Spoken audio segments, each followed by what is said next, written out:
Hello everyone, मैं राहुल मुनीम आप सबका स्वागत करता हूं आपके अपने यूट्यूब चैनल आर के मुनीम केमिस्ट्री क्लासेस पर। लास्ट वीडियो में हमने आरपीएससी प्रीवियस ईयर के क्वेश्चन स्टार्ट कर दिए थे और आरपीएससी स्कूल लेक्चर के जो प्रीवियस ईयर के क्वेश्चन है उसकी पीडीएफ जो है मैंने अपने टेलीग्राम चैनल पर शेयर कर दी है, तो आप चाहे तो वहाँ से देख सकते हैं। तो चलिए शुरू करते हैं। अब देखिए फर्स्ट क्वेश्चन अगर हम बात करें, the two gauche conformer of n butane are. अब देखिए आपको देखकर ये लगेगा कि ये क्वेश्चन आपने कहीं पढ़ा है, तो जब ये क्वेश्चन आप देखेंगे तो आपको लगेगा कि ये पढ़ा हुआ है, तो एग्जैक्ट क्वेश्चन आपने पहले नहीं पढ़ा लेकिन उससे मिलता जुलता था। तो देखिए क्वेश्चन की लैंग्वेज चेंज कर दी। क्या चेंज कर दी? पहले क्वेश्चन ये पूछा गया था कि कौन से दो कॉन्फॉर्मर जो है आपस में इनैंशियोमर है एन ब्यूटेन के। तो पहले उसने इनैंशियोमर देके पूछा था कौन से कॉन्फॉर्मर है, तो आंसर क्या था? गॉशे। अब इसने उल्टा कर दिया, अब इसने क्या कह दिया कि the two gauche conformer of n butane are, तो आंसर क्या हो जाएगा? इनैंशियोमर। कहने का मतलब ये है कि कंसेप्ट सेम है। कंसेप्ट सेम का मतलब आपको कंसेप्ट का मतलब नॉलेज क्या होनी चाहिए कि दो गॉशे कॉन्फॉर्मर जो हैं आपस में इनैंशियोमर होते हैं। अब वो इनैंशियोमर देके गॉशे कॉन्फॉर्मर पूछ ले या गॉशे देके इनैंशियोमर पूछ ले, बात एक ही है। तो कहने का मतलब ये है कि आपके कंसेप्ट क्लियर होंगे तो आपके क्वेश्चन की लैंग्वेज चेंज होने से कोई फर्क नहीं पड़ेगा, आप आसानी से उसको सॉल्व कर लेंगे। नेक्स्ट क्वेश्चन की बात करें, most ethane molecules naturally exist in which of the following conformation. अब ये कह रहा है कि इथेन के जो मॉलिक्यूल है वो नेचुरली कौन से फॉर्म में रहते हैं। ऑप्शन दे रखे हैं eclipsed, staggered, skew, all in equal amount. अब देखिए यहाँ पर स्क्यू जो है एक्चुअल में गॉशे को कहते हैं, तो जो कॉन्फॉर्मेशन एक्लिप्स्ड और स्टैगर्ड के अलावा है वो किस में जाएगी? स्क्यू में। ठीक है, तो यहाँ पर आपके आंसर क्या हो जाएगा? स्टैगर्ड। स्टैगर्ड कॉन्फॉर्मेशन जो है वो ज़्यादा स्टेबल होती है। ठीक है, नॉर्मली अगर हम देखें तो स्टैगर्ड ही ज़्यादा स्टेबल होती है सब में, अगर कोई एक्सेप्शंस ना हो तो। ठीक है, नेक्स्ट क्वेश्चन की बात करें, which of the following has E configuration. इनमें से किसका ई कॉन्फिग्रेशन है? तो ये हम निकाल लेते हैं। देखिए इसकी प्रायोरिटी की बात करें तो सीएल की प्रायोरिटी और इसमें बीएल की प्रायोरिटी, बीआर की प्रायोरिटी है, तो ये ई हो जाएगा। मतलब पहला ही ऑप्शन आपका सही हो गया। तो देखिए जब आपके पहला ऑप्शन सही होगा तो आपका टाइम बच जाएगा, वरना आपको क्या करना पड़ेगा? आगे सॉल्व करना पड़ेगा। फिर भी हम सारे सॉल्व कर लेते हैं क्रॉस चेक करने के लिए। देखिए क्रॉस चेक आप एग्जाम में तब करना जब आपके पास टाइम हो। अगर आपके पास टाइम नहीं है तो आपका आंसर आ गया तो एक बार उसको फाइनल मान लेना, और अगर टाइम बचता है तो क्रॉस चेक कर सकते हैं। कैसे? इसमें प्रायोरिटी किसकी? सीएल की, और इसमें बीआर की, जेड हो जाएगा। जब दोनों प्रायोरिटी वाले ग्रुप सेम साइड होते हैं तो जेड, और अपोजिट साइड होते हैं तो ई। नेक्स्ट की बात करें ऑप्शन की, तो इसमें प्रायोरिटी किसकी है? बीआर की, इसमें प्रायोरिटी किसकी है? सीएल की, तो ये जेड हो जाएगा। नेक्स्ट ऑप्शन की बात करें तो देखिए प्रायोरिटी किसकी है? CH3 की, और इसमें प्रायोरिटी किसकी है? बीआर की, तो ये भी जेड हो जाएगा। तो यहां पर आपके कंफर्म हो गया कि आंसर क्या है? फर्स्ट ऑप्शन, क्योंकि ये ही पूछ रहा है। और अगर आपको पता भी नहीं होता कि देखिए कई बार क्या होता है हिंदी और इंग्लिश के क्वेश्चन में क्या होता है मिस्टेक हो जाती है। तो अगर मान लीजिए आपको पता ही नहीं कि उसने क्या पूछा है तो भी आप देखेंगे कि तीन एक जैसे हैं तो तीनों तो आंसर हो नहीं सकते, तो आंसर यही होगा। ठीक है, क्योंकि चार में से एक डिफरेंट ऑप्शन है तो आंसर वही होगा। नेक्स्ट क्वेश्चन की बात करें, which of the following isomers is are interconverted by rotation about a single bond. अब देखिए ये भी आप क्वेश्चन देखेंगे तो आपको लगेगा पढ़ा हुआ है।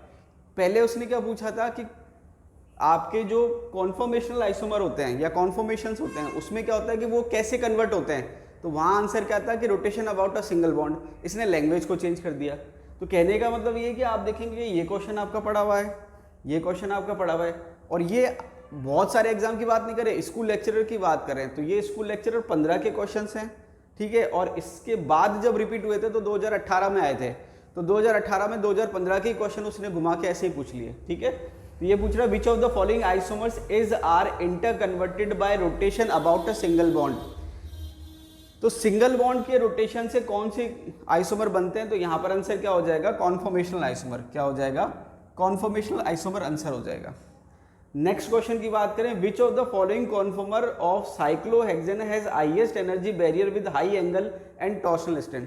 अब देखिए इन दो क्वेश्चन में तो फिर भी लैंग्वेज चेंज करिए, घुमा के पूछा है, ये तो एज इट इज हो गया। तो आप देखेंगे कि तीन क्वेश्चन जो 2015 में पूछे गए थे वही एज इट इज 2018 में रिपीट हो गए।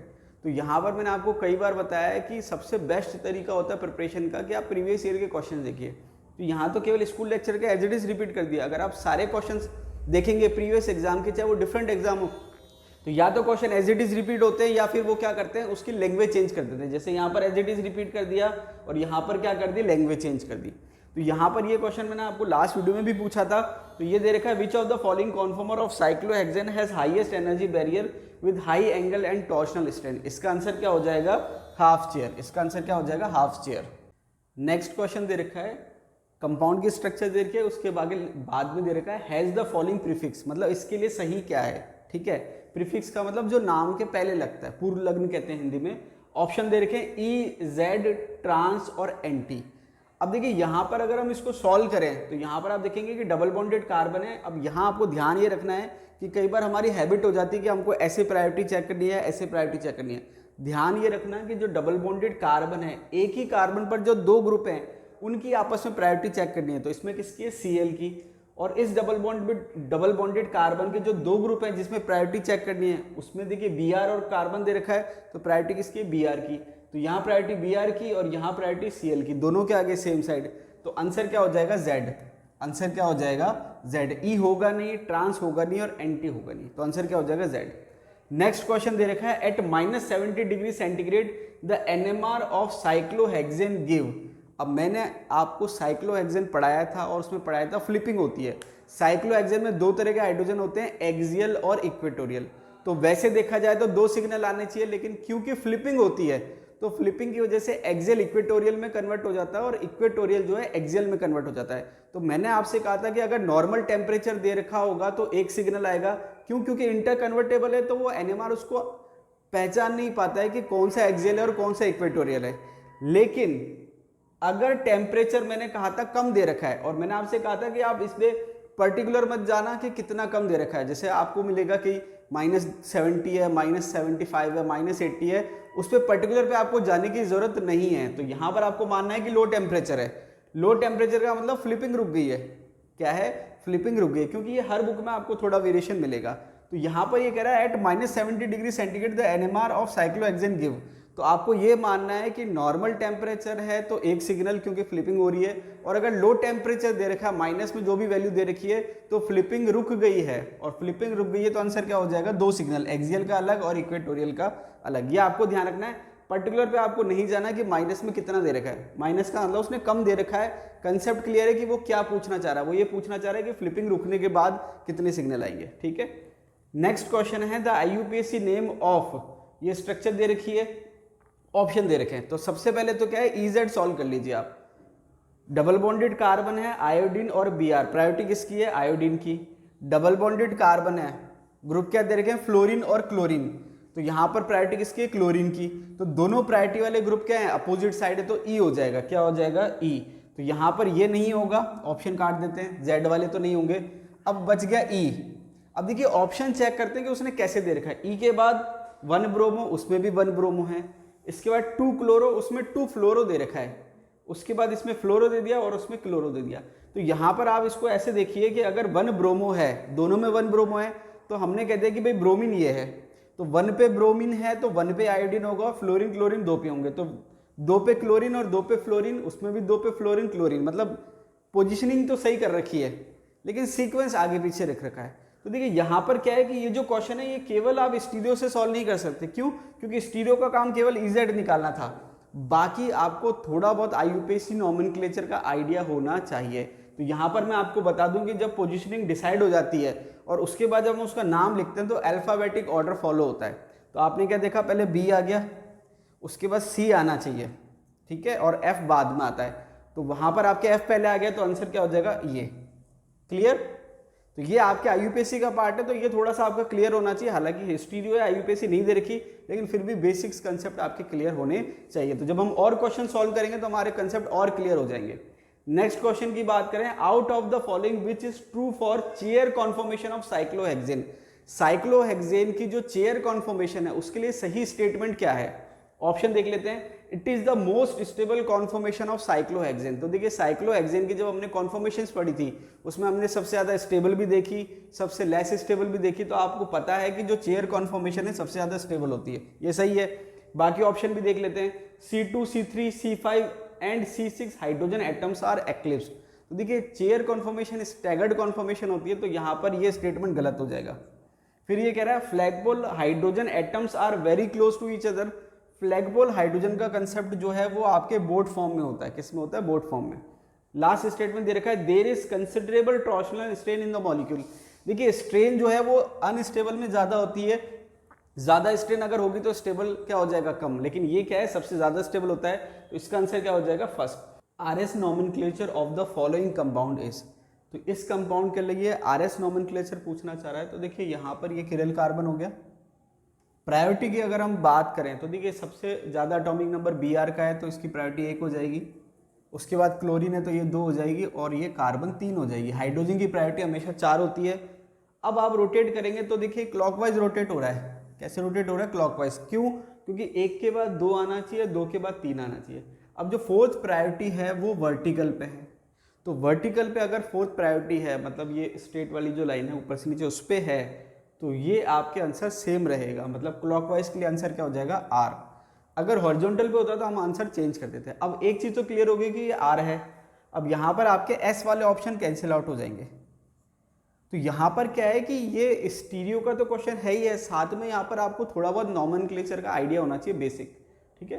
तो नहीं तो आप पूरा सॉल्व नहीं कर पाएंगे। अब आप क्या करिए कि आप खुद नाम ना लिखकर ऑप्शन को चेक कर लीजिए, जो ज़्यादा सही ऑप्शन है उसको हम चेक कर लेंगे। तो यहाँ पर आर के बाद लिखा हुआ 1 ब्रोमो और यहाँ लिखा हुआ 2 ब्रोमो, पहली बात यही चेंज आ गया। अब ध्यान ये रखना कि जो आपने अभी थोड़ी देर पहले क्वेश्चन देखा था वहाँ पर अल्फ़ाबेट के हिसाब से अब आपके दिमाग में ये फिट हो जाए कि भाई अल्फ़ाबेट हमेशा पहले आएगा। मैंने वहाँ पर कहा था कि पोजीशन डिसाइड होने के बाद जो है वो आप अल्फ़ाबेटिकली लिखते हो। अब यहाँ पर आप देखेंगे कि जब कार्बन चेन की बात करेंगे तो एक कार्बन ये है और एक कार्बन ये है, 2 ही कार्बन है। और क्योंकि ये आपके फंक्शनल ग्रुप की प्रायोरिटी ज़्यादा है, देखिए आईयूपीएसी की प्रायोरिटी अलग चलती है, तो इस फंक्शनल ग्रुप की प्रायोरिटी ज़्यादा है तो आईयूपीएसी नंबरिंग यहाँ से चलेगी। तो ये बहुत इंपॉर्टेंट पॉइंट है। तो जब पेरेंट चेन की जब हम नंबरिंग करेंगे तो ये 1 और ये 2, तो 1 और 2 जब आप नंबरिंग करेंगे तो यहाँ पर क्या है कि 1 तो ये है और ये 2 है। तो यहाँ पर आपके जो आर में 2 ऑप्शन दे रखे हैं, एक तो 2 ब्रोमो और एक 1 ब्रोमो। 1 ब्रोमो कैंसिल हो जाएगा, ठीक है, ये कैंसिल हो जाएगा। अब इसको चेक, ये आपके 1 ब्रोमो और ये 2 ब्रोमो, ठीक है, ये 1 ब्रोमो वाला कैंसिल हो जाएगा। अब यहाँ पर 2 bromo 2 chloro, 2 bromo 2 chloro ethanoic acid, ये बिल्कुल सही आंसर हो जाएगा, ठीक है। तो आंसर हो जाएगा फर्स्ट। तो कहने का मतलब क्या है कि जब आप पेरेंट चेन की नंबरिंग करते हैं तो वहाँ पर फंक्शनल ग्रुप में किसकी प्रायोरिटी ज़्यादा है, तो जब आप फंक्शनल ग्रुप की प्रायोरिटी देखेंगे कार्बोक्सिलिक एसिड की प्रायोरिटी ज़्यादा होती है। तो यहाँ पर नंबरिंग यहाँ से शुरू होगी आईयूपीएसी की।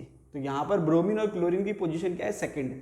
तो आपने क्या करी, एक तो आर निकाल लिया और एक पोजीशन के हिसाब से आंसर क्या आ जाएगा, फर्स्ट। नेक्स्ट क्वेश्चन की बात करें, the simplest alkene exhibiting geometrical isomerism is. तो देखिए इथीन शो करता नहीं है, उसके बाद प्रोपीन शो नहीं करता और 1 एल्कीन शो नहीं करते, ठीक है, ये कॉमन मैंने आपको बता रखा है। तो यहाँ पर आप देखेंगे प्रोपीन शो नहीं करेगा, 1 एल्कीन 1 ब्यूटीन शो नहीं करेगा, लेकिन 2 एल्कीन शो करता है, तो यहाँ पर 2 ब्यूटीन शो करेगा। आइसोब्यूटाइलिन जो होता है उसकी स्ट्रक्चर होती है ये CH2 डबल बॉन्ड C और ये CH3 और ये CH3, ठीक है। 2H अगर आप बनाएंगे तो 2H ऐसे आ जाएंगे, ठीक है। तो यहाँ पर आपके देखेंगे कि इधर भी दोनों सेम हो गए और इधर भी दोनों सेम हो गए, तो यहाँ पर आंसर क्या होगा, 2 ब्यूटीन, आइसोब्यूटाइलिन नहीं होगा। क्लियर। तो ये आपके बहुत कॉमन क्वेश्चन है। ये क्वेश्चन आपने देखा है स्कूल लेक्चरर में 2022 में भी पूछा गया है, लेकिन थोड़ी सी लैंग्वेज चेंज थी। यहाँ पर ये केवल एल्कीन की बात कर रहा है, वो सिंपल कह सकता है कि भाई कौन जो है ज्योमेट्रिकल आइसोमर शो करेगा, कौन नहीं करेगा। तो अगर ऑप्शन में 2 ब्यूटीन है तो आंख बंद करके आप 2 ब्यूटीन को सही कर सकते हैं। नेक्स्ट क्वेश्चन है, which of the following statement is wrong. कौन सा स्टेटमेंट गलत है। पहला दे रखा है conformational isomers of butane are easily interconvertible.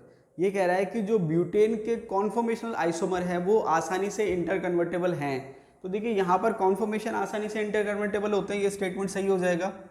Second statement दे रखा है geometrical isomers are easily interconverted by rotation. तो देखिए कॉन्फॉर्मेशनल तो इजीली इंटरकन्वर्टेबल होते हैं लेकिन ज्योमेट्रिकल नहीं होते, तो ये स्टेटमेंट क्या हो जाएगा, गलत। अब इसका नेक्स्ट ऑप्शन की बात करते हैं, सारे चेक कर लेते हैं क्योंकि ये पूछ रहा है which of the following statement is wrong. यहाँ आपको ध्यान ये रखना है कि वो सही स्टेटमेंट पूछ रहा है या गलत पूछ रहा है। तो एक सही हो गया एक गलत हो गया तो हमारा आंसर तो आ गया, लेकिन हम बाकी स्टेटमेंट भी चेक कर लेते हैं। ये कह रहा है a conformation of 1 butene is readily change to another. अब ये थोड़ा सा आपको डाउटफुल लग रहा है, इसको एक बार छोड़ देता हूँ। नेक्स्ट ऑप्शन पढ़ते हैं, a conformation of 2 butene is not readily change to another. तो कहने का मतलब क्या है कि अगर कोई कंपाउंड ज्योमेट्रिकल आइसोमर शो कर रहा है तो उसको आप आसानी से कन्वर्ट नहीं कर सकते। तो ये कह रहा है ना कॉन्फॉर्मेशन ऑफ 2-ब्यूटीन, क्योंकि 2-ब्यूटीन ज्योमेट्रिकल शो करता है, is not readily change to another, वो आसानी से एक दूसरे में चेंज नहीं होता। तो ये स्टेटमेंट क्या हो जाएगा, गलत हो जाएगा। ठीक है, सॉरी, चेंज नहीं होता मतलब ये स्टेटमेंट सही है। क्या है, ये स्टेटमेंट सही है। ये क्या कह रहा है, a conformation of two butene is not readily change to another, geometrical isomer जो शो करते हैं उनकी जो दो कॉन्फॉर्मेशन है उसको आप आसानी से चेंज नहीं कर सकते। तो ये स्टेटमेंट सही है। अब यहाँ पर जो कंसेप्ट है इस क्वेश्चन में, इस स्टेटमेंट में, a conformation of one butene is readily changed to another, तो यहाँ पर क्या है कि ये ज्योमेट्रिकल शो कर रहा है और ये ज्योमेट्रिकल शो नहीं कर रहा है, इसलिए आप कह सकते हैं कि हाँ इसमें चेंज कर सकते हैं। हालांकि दो कन्फर्मेशन होती नहीं है, लेकिन ये स्टेटमेंट कंपेरेटिवली सही है क्योंकि इसको ऑप्शन बनाने चाह रहे। तो हमने क्या देखा कि 3 ऑप्शन सही हैं और एक ऑप्शन गलत है, क्योंकि ज्योमेट्रिकल आइसोमर को आप इजीली इंटर कन्वर्टिबल नहीं है, मतलब आप उसको इजीली कन्वर्ट नहीं कर सकते। तो ये स्टेटमेंट जो है वो क्या हो जाएगा, गलत हो जाएगा। The process of converting an optically active compound into the optically inactive compound is known as, ये कह रहा है ऑप्टिकली एक्टिव कंपाउंड को ऑप्टिकली इनएक्टिव कंपाउंड में कन्वर्ट करने को क्या कहते हैं। तो देखिए यहाँ पर ऑप्शन देख लेते हैं, रिजोल्यूशन, इन्वर्जन, रेसेमाइजेशन, एसिमेट्रिक सिंथेसिस। तो इसका आंसर क्या होगा, रेसेमाइजेशन। देखिए रेसेमाइजेशन का मतलब क्या है कि आप जो है रेसमिक मिक्सचर बना रहे हो। रेसमिक मिक्सचर का मतलब 2 इनएंशोमर बना रहे हो, वो भी बराबर मात्रा में, जिससे क्या होता है वो ऑप्टिकली इनएक्टिव हो जाता है। ठीक है। रिजोल्यूशन का मतलब क्या है कि रेसमिक मिक्सचर को आप क्या कर रहे हो, रेसमिक मिक्सचर में दोनों इनएंशोमर है, आप उनको सेपरेट कर रहे हो, उसको कहते हैं रिजोल्यूशन। इन्वर्जन का मतलब एक इनएंशोमर को उसके दूसरे इनएंशोमर में कन्वर्ट करते हैं, उसको इन्वर्जन कहते हैं। एसिमेट्रिक सिंथेसिस, एसिमेट्रिक सिंथेसिस में आप कोई ऑप्टिकली एक्टिव कंपाउंड बनाते हो। क्लियर है। तो यहाँ पर आंसर क्या हो जाएगा, रेसेमाइजेशन। रेसेमाइजेशन में आप ऑप्टिकली एक्टिव कंपाउंड को ऑप्टिकली इनएक्टिव कंपाउंड में कन्वर्ट कर रहे हो। तो यहाँ पर क्या है, the process of converting N optically active compound into the optically inactive compound. तो ओवरऑल ऑप्टिकली इनएक्टिव जो है रेसेमाइजेशन में क्या है कि 2 इनएंशोमर बन रहे हैं जिसमें दोनों ही क्या ऑप्टिकली एक्टिव है, लेकिन क्योंकि बराबर मात्रा में है तो ऑप्टिकली इनएक्टिव हो जाएगा। ठीक है। नेक्स्ट क्वेश्चन दे रखा है, if 2 isomers are mirror image of each other they are known as. देखिए बहुत सिंपल है, इसका आंसर तो आप मुझे कमेंट बॉक्स में कमेंट करके बताइए कि इसका आंसर क्या होगा। ठीक है, ये मैं नहीं बता रहा आपको, बहुत बेसिक से आपको आना चाहिए। नेक्स्ट क्वेश्चन है, the correct name of the following is. अब देखिए टार्ट्रिक एसिड दे रखा है, तो टार्ट्रिक एसिड जो है वो आपके एक तरह से सिमेट्रिकल है और इसमें मीजो की कंडीशन होती है। तो यहाँ पर आप देखेंगे कि ये मीजो नहीं है। अब मीजो अगर होता सपोज, तो मीजो का आंसर होता है आर एस। इसका मतलब क्या हुआ कि ऊपर वाले का चाहे आर आए चाहे नीचे वाले का आए, एक का आर आएगा और एक का एस आएगा। और आईयूपीएसी नॉमेनक्लेचर क्या है कि अभी हमने देखा आईयूपीएसी में नंबरिंग कहाँ से स्टार्ट होगी, तो सीओएच की प्रायोरिटी होती है, तो नंबरिंग ऊपर से भी स्टार्ट हो सकती है और नीचे से भी स्टार्ट हो सकती है। तो मीजो के केस में पहले क्या होता है, आर आता है और बाद में एस। तो आंसर क्या होगा, 2R और 3S। किसके केस में, मीजो के केस में। लेकिन ये आईयूपीएसी नंबरिंग है, लेकिन अगर वो खुद लिख के दे दे कि भाई ये 2 वाला है और ये 3 वाला है, तो फिर ऐसा फिक्स नहीं है, RS भी आ सकता है और SR भी आ सकता है। ये तो बात हो गई मीजो की। अब टार्ट्रिक एसिड में अगर मीजो की कंडीशन नहीं है, दूसरी कंडीशन है, तो यहाँ पर क्या है कि या तो ये दोनों R होंगे या ये दोनों S होंगे। क्लियर। तो इसको हम सॉल्व करते हैं, तो या तो इसका आंसर RR आएगा और या SS आएगा। तो देखिए 2 ऑप्शन मैं पहले ही काट देता हूँ, ये RS है और ये भी RS है, ये 2 ऑप्शन बच गए। ये मैंने कब कहा है, जब ये सिमेट्रिकल की कंडीशन है। अगर मैं ग्रुप चेंज कर दूंगा तो फिर ये कंडीशन नहीं रहेगी। अब इसको सॉल्व करते हैं। तो देखिए ऊपर वाले कार्बन को अगर मैं सॉल्व करूं तो ये OH हो गया, ये हाइड्रोजन हो गया, ये कार्बन हो गया। ठीक है, इस पे भी कार्बन है। अब इस कार्बन पे एक तरह से देखा जाए तो डबल बॉन्ड ऑक्सीजन और ऑक्सीजन है, मतलब तीनों पे ऑक्सीजन है एक तरह से। नीचे वाले कार्बन की अगर मैं बात करूँ तो एक ऑक्सीजन यहाँ आ गया, ये हाइड्रोजन आ गया और ये कार्बन आ गया। तो नो डाउट प्रायोरिटी किसकी हो गई, इसकी हो गई। तो यहाँ पर ये किरल कार्बन है, ऊपर वाले कार्बन की बात कर रहे हैं, तो 1 नंबर इसका, 2 नंबर इसका, 3 नंबर इसका और ये चौथा हाइड्रोजन का नंबर है। बात समझ में आई। चौथा किसका नंबर है, हाइड्रोजन का। तो अब आप देखेंगे कि 1 2 3 कैसे रोटेट कर रहा है, एंटी क्लॉकवाइज। इसका मतलब क्या है कि एक प्रायोरिटी इसकी, दूसरी इसकी और तीसरी इसकी। तो कैसे रोटेट कर रहा है, एंटी क्लॉकवाइज। लेकिन फोर्थ ग्रुप किस पे है, हॉरिजॉन्टल पे। तो एंटी का क्या हो जाएगा, एस का आर हो जाएगा, तो ये आर हो गया। ऐसे नीचे वाले की बात करें तो पहली प्रायोरिटी इसकी, दूसरी इसकी और तीसरी इसकी। इसको भी आप सॉल्व करेंगे तो सेम प्रायोरिटी का कंसेप्ट है, क्योंकि ग्रुप सेम है। तो ये फोर्थ प्रायोरिटी हो गई, पहली, दूसरी और तीसरी। तो कैसे रोटेट करेंगे, एंटी क्लॉकवाइज। और हॉरिजॉन्टल पे तो एंटी क्लॉकवाइज के क्या हो जाएगा, एस का आर हो जाएगा। तो इसका आंसर क्या है, आर और आर। ठीक है, तो आंसर क्या हो जाएगा, आर और आर। तो ये एस एस गलत हो जाएगा। तो कहने का मतलब है अगर मीजो होता तो आर एस होता, आईयूपीएसी के हिसाब से 2R और 3S होगा। अगर वो आपको लिख के दे दे कि भाई ये 2 कार्बन और ये 3 कार्बन है, तो चेक कर लेना कि किसका आर है और किसका एस है। तो मीजो का आर एस होता है और मीजो नहीं है तो या आर आर होगा या एस एस होगा। अगर ये सिमेट्रिकल है तो, अगर मीजो की कंडीशन ही नहीं है तो कुछ भी आंसर हो सकता है। क्लियर। चलिए नेक्स्ट क्वेश्चन की बात करें। The number of optical isomers in lactic acid. अब देखिए लैक्टिक एसिड मैंने आपको थ्योरी में पढ़ाया था। लैक्टिक एसिड क्या है कि एक किरल कार्बन है इसमें, ये किरल कार्बन है, ये आपके लैक्टिक एसिड है। मतलब एक किरल कार्बन है, इसमें COH हो गया और OH हो गया और एक CH3 हो गया। तो एक किरल कार्बन है तो कितने ऑप्टिकल आइसोमर होंगे, 2। The number of optical isomer in lactic acid. तो देखिए लैक्टिक एसिड में एक किरल कार्बन होते हैं, 2 इसके आइसोमर होते हैं। स्ट्रक्चर आप एक बार कंफर्म कर लेना, यही होती है। ठीक है, और चेक कर लेना। आगे दे रखा है द करेक्ट नेम फॉर, इसके लिए करेक्ट नाम पूछ रखा है। तो पहले हम क्या करते हैं, इसका EZ निकाल लेते हैं। तो यहां पर ये कार्बन है डबल बॉन्डेड कार्बन और ये डबल बॉन्डेड कार्बन, तो 2 ग्रुप ये हो गए। अब इसमें आप देखेंगे कि पहला जो एटम जुड़ा हुआ है कार्बन से वो कार्बन है और इसमें क्लोरीन है। तो प्रायोरिटी किसकी हो गई, क्लोरीन की हो गई। इसमें अगर मैं बात करूं तो कार्बन और ये कार्बन, कार्बन कार्बन सेम हो गए। ठीक है, तो हम आगे चेक करते हैं। आगे मैंने चेक करा कि इसका हाईएस्ट कार्बन है, इसका भी हाईएस्ट कार्बन है, ये भी सेम हो गया। उसके बाद दूसरे आइटम पे जाएं तो इसमें हाइड्रोजन है